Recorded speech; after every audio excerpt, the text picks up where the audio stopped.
Today's episode is brought to you by Amio. Amio is a travel booking platform that makes planning a journey in Europe and North America effortless. Just enter your travel details and Amio will magically give you all the train, bus, flight, and ferry options for your journey. It's never been simpler to book your first real vacation for 2021. Best of all, using Amio saves you time, money, and that's a winner in our books. Amio wants to help you leave your house this summer by offering 5% off your next booking. Just head to amio.com and use the code AMIO5 at checkout, valid until July 31st for new users on all modes of transportation. It's just the pick me up 2021 needs. Amio, plan, book, love the journey. Started. Welcome to West Virginia and Commonplace. Today I have with me a very, and I mean a very special guest. I have a in the flesh celebrity. I'm talking about this man was on a show that everyone watched on True TV. His name is Mike Grogan. You know him as Dave Cosgrove, but I know him as Mike Grogan. Mike Grogan, can you please tell the audience a little bit about yourself and why we're here today? Well, you gave me a call. You got a hold of me on the computer, and you asked me to do a podcast with you. And you seem like a really nice guy. And I've got a movie to promote, so I agreed, and here we are. All right. Now, everyone knows you as Dave Cosgrove. That is not your claim to fame, but it's one of your notorieties to fame. Could you tell us, how do you turn that switch on and off from being Dave Cosgrove and then being Mike Grogan?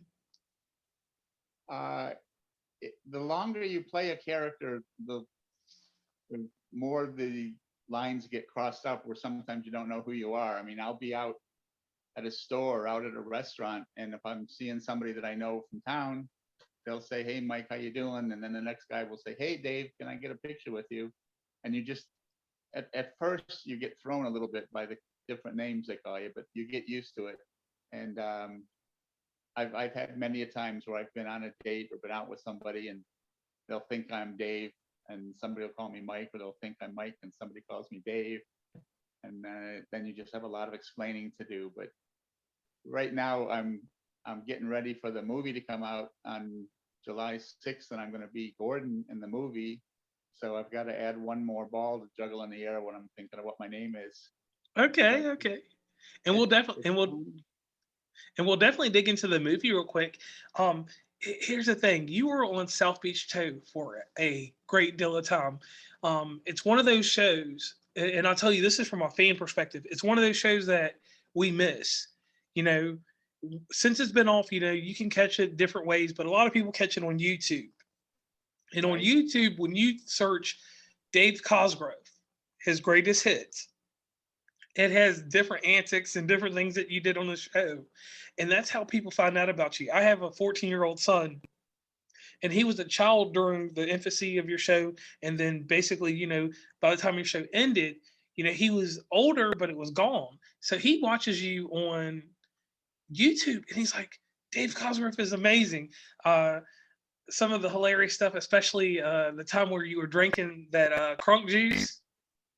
Yeah, the twerk drink. Yeah, the twerk drink, yes. And you fell out and everything. That was amazing there. So is there anything that you want to let the audience know about South Beach Towing, or give any shout outs about that real fast? Well, I'd like to thank everybody that watched it. We were very successful at the time we were on. We got to the point where we have over 2 million viewers a week. And that I thought was impressive, because I learned when I was learning more and more about the TV, when you have 2 million viewers, it's not necessarily the same 2 million every week. So over a period of a couple of months, you might have really like 4 or 5 million different people tuning in one week and not the next week, or they'll catch it on YouTube, or they'll catch it online, or they'll DVR it. So you never really know how many people. But when they say you have 2 million, we want a little over 2 million sometimes. That's really a lot more than that in reality. And so Bernice and myself became two of the popular people on the show. And Yes. we, probably the neatest thing about that show was that we had fans all over the world, because a lot of people don't know it was shown in countries like Ecuador and Peru and Chile and Norway and Italy. It was in Australia and the Philippines. And the countries where they don't speak English, they can write you on Facebook or write to you on social media. And now you just press a button and it translates whatever they're saying. So it doesn't matter what language you speak, you can still write me and I can talk to you. And that was the most fascinating thing to me. But also the downside of that is, when I started, I had, 10 fans after the first show. And then after the second show, I had 135, and then it was thousands. And I was warned, like, be careful about writing back to people because it can be a problem. I'm like, I don't mind. Well, suddenly I had 100,000 followers, and people Ooh. were saying, "Oh, Dave doesn't write you back. He's a bum." And I thought it would take me all of my waking hours just to write hi to 100,000 people, and it would take me a month. So I hated the fact that you had some fans that were disappointed that you didn't write to them.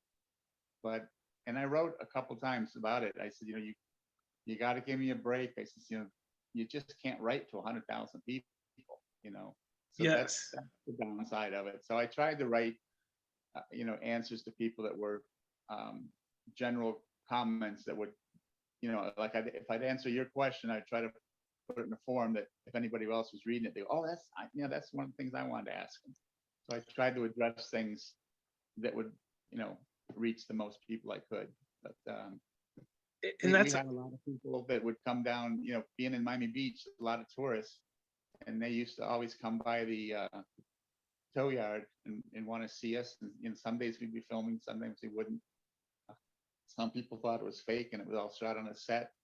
And then they found out Tremont was a real operation. And I can't tell you how many people would pull up in front of Tremont and get out of the car and they're like, "Oh, this is all fake. This is not real." And like you would be telling that maybe to your brother or something.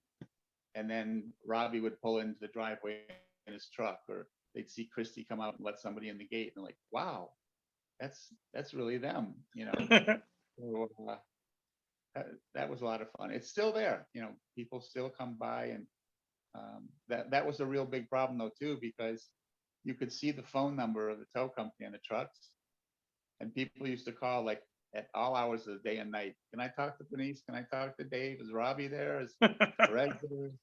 And like, we're trying to run a business here. And when you're running a business like that, you have to answer every single call. So it got to be a bit dicey there, but we learned how to handle it. That's amazing. And I'll say the one thing to you, and this is another point with me coming from a fan's perspective. You were so down to earth, like you accepted my Facebook request, like to be my friend on there, like probably 2 or 3 years ago, like 3 or 4 years ago. We've been friends on there for quite a bit of time, and you actually do.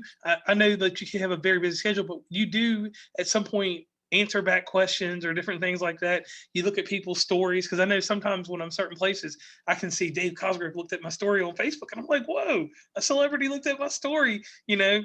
So, you have to understand, it's like with you being a celebrity, even though you may feel like you're this type of celebrity or may not even feel like one, your presence is just amazing to so many people. Now, let's get over here to the movie Jerry Curls. Okay. What inspired this movie? Well, our director is Will Young, and he's always been fascinated by the Olympics. And he got an idea in his head that if he was ever going to be able to be in the Olympics, curling would be one of the sports a more regular type person can be. If you're going to be on a bobsled or you're going to be skiing, you got to practice that your whole life and be very skilled. Not that you don't have to have skill to curl, but it's I think of it like bowling.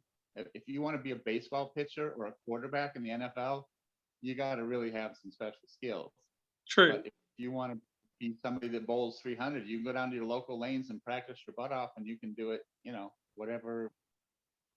Oh, do you see that? Somebody just Facebook or somebody just sent me a note. Do you see that on the screen? No, I don't. I don't want to see anything. Let that go. Um, yeah, I forgot to ask you before we started this. If my phone rings, I don't know what to do. We'll hope it doesn't. Yeah, you're good. Anyway, You're good to go. yeah.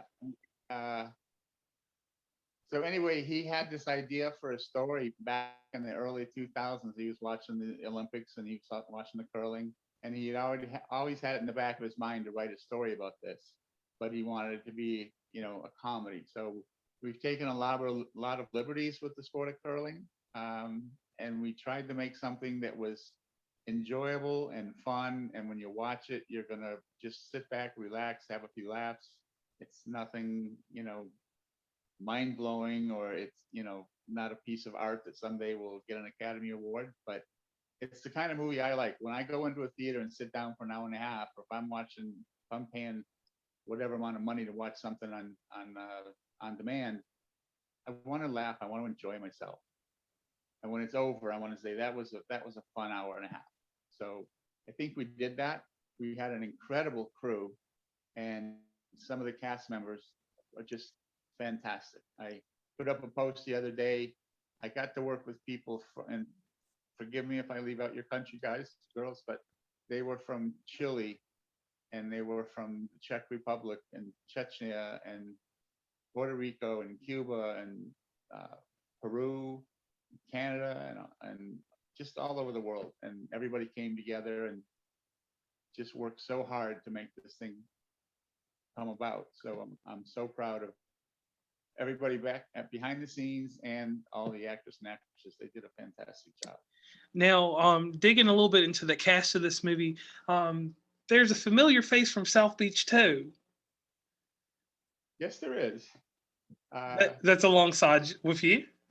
On South Beach Tow, there was my dear friend KK, who played Bernice. Bernice is not her real name. We always called her KK, and she was South Beach Tow. I mean, without her, we never would have had a show. She was fantastic, and people would always write me. And this is true. My first shot on the show, I was only supposed to be on the show for one episode, and I got very lucky, and my character was brought back and ended up being on there for 4+ years. But the very first time I met Bernice, I was scared to death of her because she stays in character behind those sunglasses, but she's just an absolutely wonderful person. But people would always ask me, like, is Bernice really mean, or does she seem that rough and everything all the time? And I would always tell them, if you watch the show, Bernice never starts anything. Today's episode is brought to you by Amio. Amio is a travel booking platform that makes planning a journey in Europe and North America effortless. Just enter your travel details and Amio will magically give you all the train, bus, flight, and ferry options for your journey.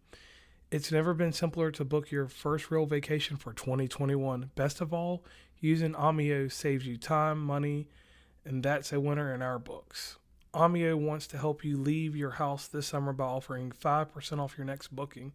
Just head to amio.com and use the code AMIO5 at checkout, valid until July 31st for new users on all modes of transportation. It's just the pick me up 2021 needs. Amio, plan, book, love the journey. She would only respond if you took her glasses off.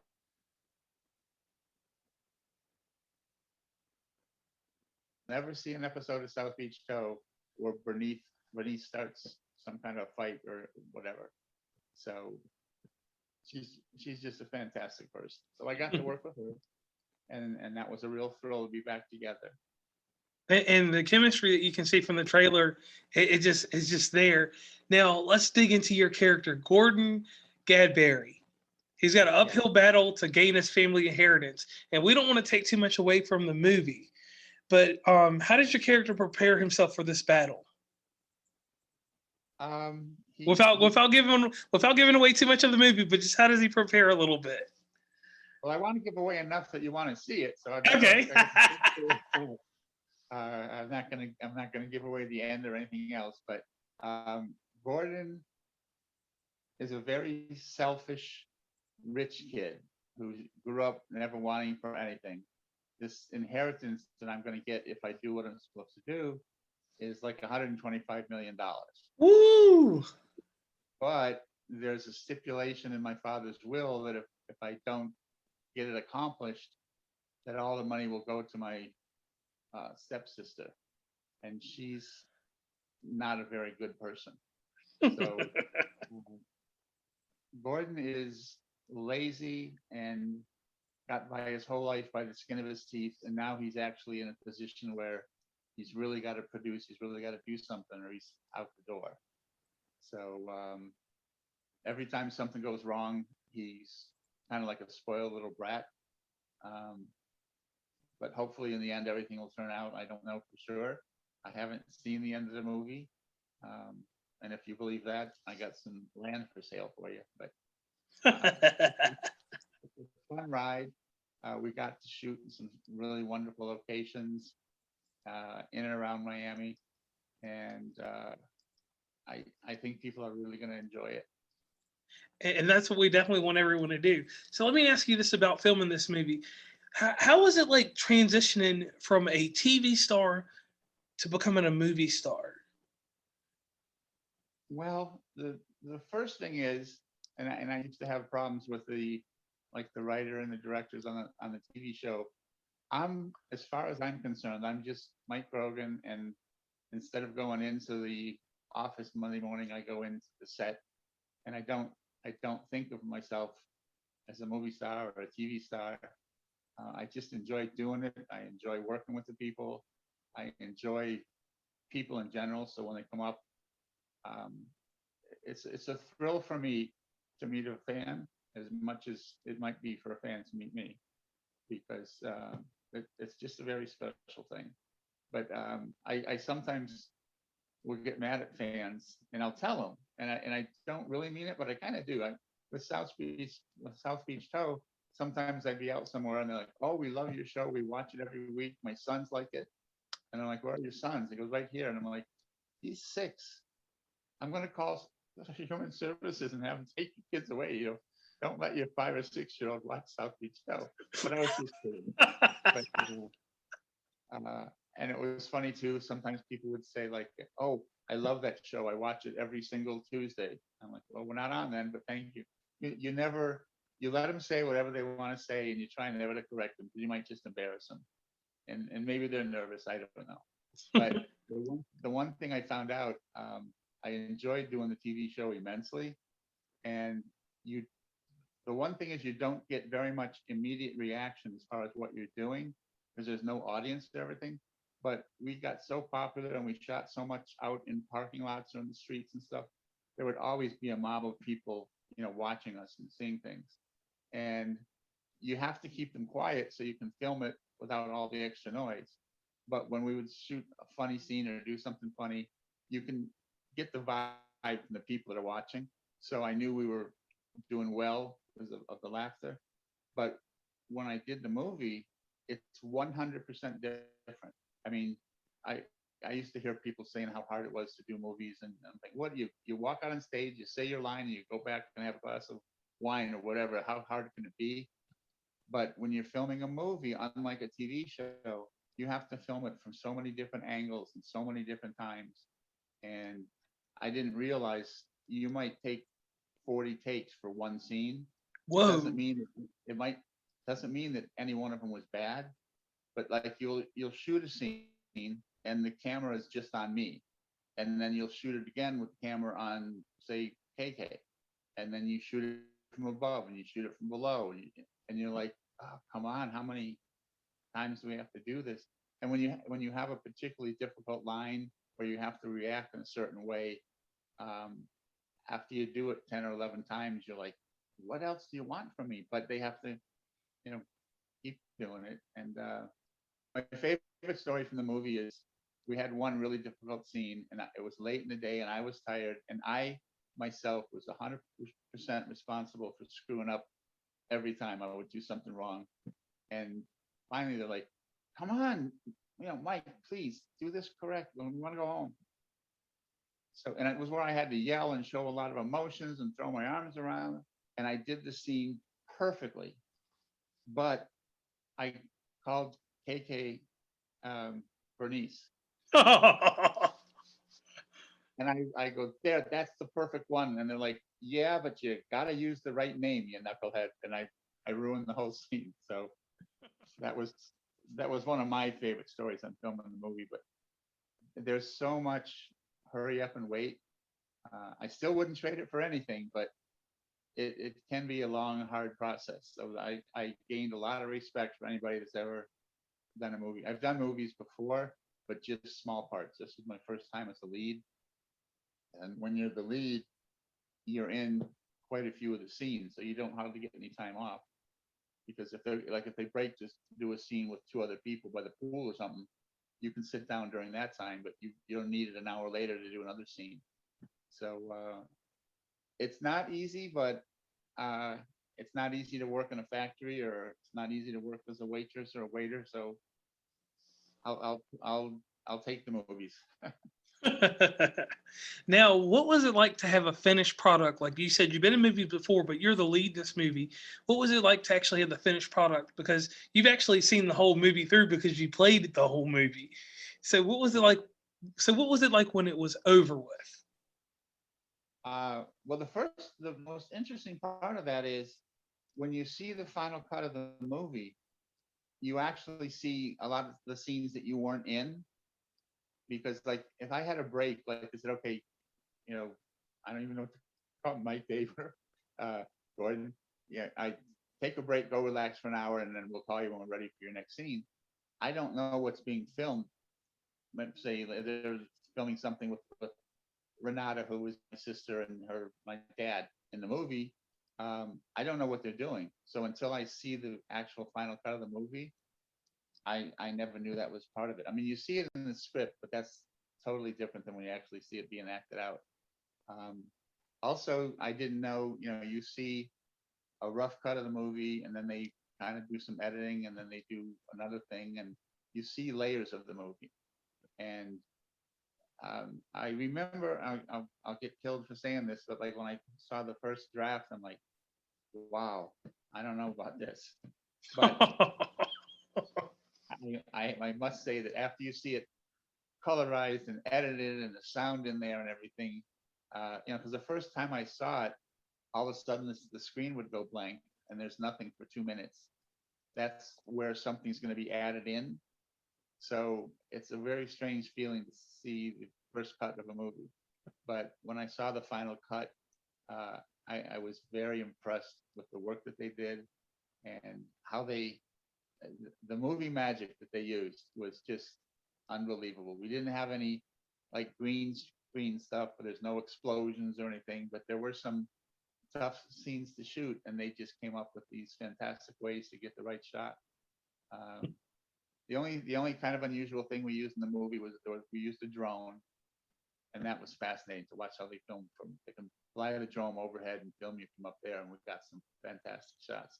But if you go to Gerri Curl's movie trailer, you can see the trailer of the movie, and it opens up with the drone above two huge condominiums on Miami Beach, the blue and green diamond, and the buildings are beautiful, and the drone comes flying in off the water over the buildings.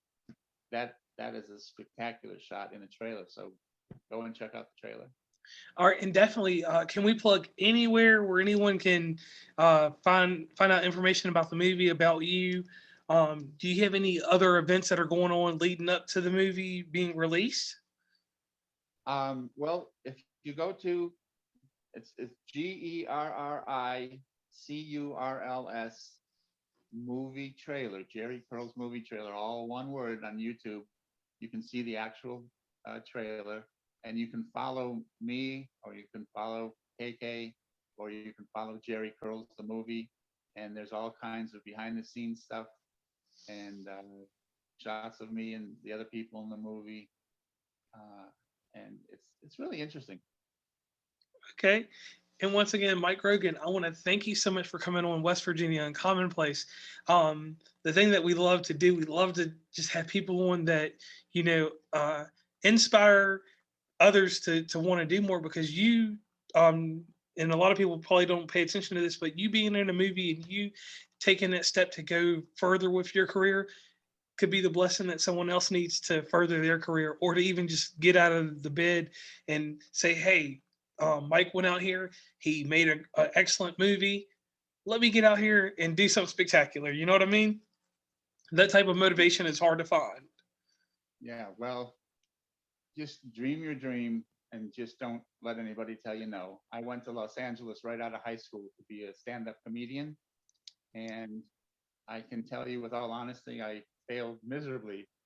And then I gave up. I went back and I thought I'll just join society and won't be on stage. And I did a few little things here and there, and then all of a sudden one day I got spotted by somebody and they put me in the show, the TV show, and like they say, the rest is history. So if you have a dream and it doesn't come true right away, hang on to it. It only took me 40 years. But you made it though. That's the whole big deal. Yes, I did, and I'm very happy I did, and I just can't tell you how much I appreciate anybody that watches Beach Toe or anybody that's going to see the movie. And as long as they walk away and saying, "I just had fun for 30 minutes," or "I just had fun for an hour and a half," I'll be delighted. All right, and glad to hear that. So once again, Mike Grogan, I want to thank you for being on West Virginia Uncommon Place. We're signing off. All right, thank you. Bye bye.